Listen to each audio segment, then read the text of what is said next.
Welcome to This Explainer. Today, we're diving into the absolute anatomy of a catastrophe. We're talking about Hurricane Ian, one of the most destructive extreme weather events in U.S. history. We aren't just looking at the weather today, we're breaking down exactly how a storm of this magnitude forms, strikes, and permanently alters the communities in its path.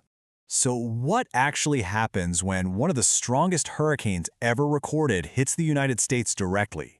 Just try to imagine the sheer catastrophic scale of what went down in September 2022. We're talking about a massive, monstrous system that unleashed catastrophic winds, unprecedented flooding, and a deeply deadly storm surge straight across Florida.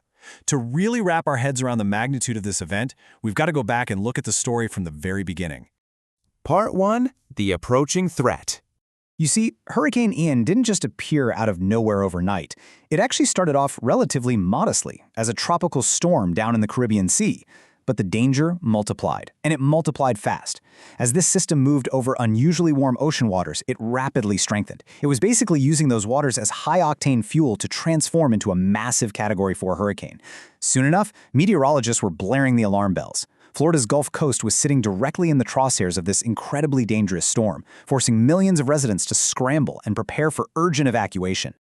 Section 2. Landfall at Cayo Costa. The waiting officially ended on September 28, 2022. That's the day Hurricane Ian slammed into the coast, making landfall near Cayo Costa, Florida. This date is really the terrifying pivot point where the storm went from a looming offshore threat to an absolute active catastrophe unfolding right on the ground. And with that landfall came a number that is honestly just terrifying: 150. That represents the sustained wind speeds around 150 miles per hour that Ian packed when it hit. Just think about that for a second. The sheer kinetic energy of 150 mile per hour winds is mind-boggling.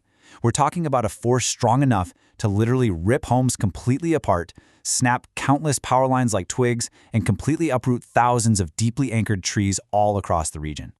But here's the thing. The wind was really only one part of the equation. The other massive threat was the storm surge. If you're not familiar, a storm surge is this massive, deadly push of seawater onto land, and it's driven straight onshore by those intense hurricane winds. Within just hours of Ian arriving, this surge completely overwhelmed and flooded coastal communities. The ocean essentially relocated itself directly into people's living rooms.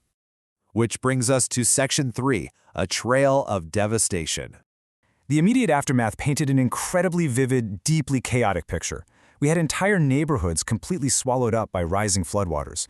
Critical infrastructure just vanished, as roads and bridges were completely washed away, severely cutting off both escape and relief routes. The sheer force of this water literally picked up boats from their moorings and tossed them directly onto city streets like toys.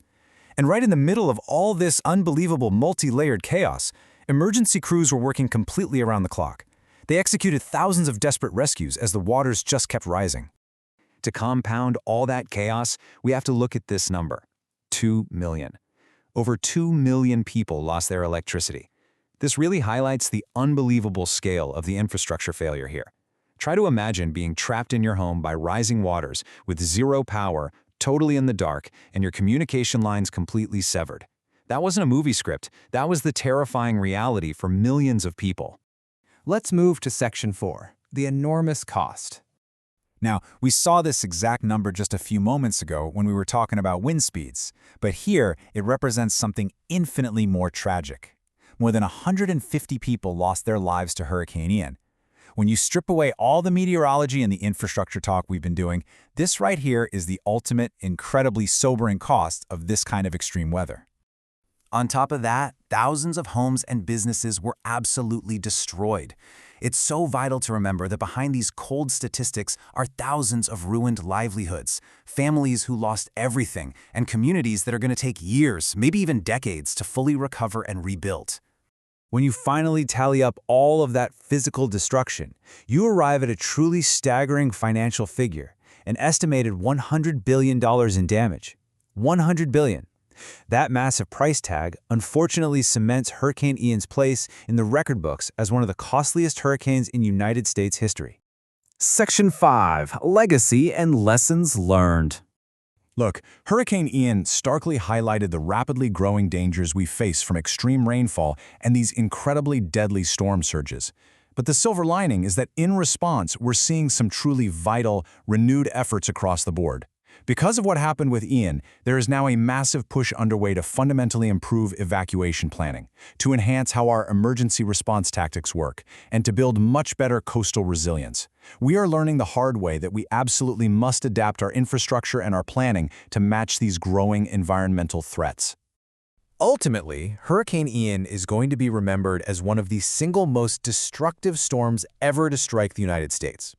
Its grim place in environmental history is secured for sure, acting as this massive, glaring benchmark for exactly what modern extreme weather can do to a heavily populated coastline. Which leaves us with one final crucial question. When extreme weather threatens your area, will you be prepared? The ultimate lesson we have to take away from Hurricane Ian is that proactive preparation absolutely saves lives. Thank you so much for joining me on this explainer as we broke down the anatomy of this historic storm. Be sure to subscribe to USA Storms for more real storm documentaries and extreme weather stories from across America. Stay safe, stay prepared, and I'll see you next time.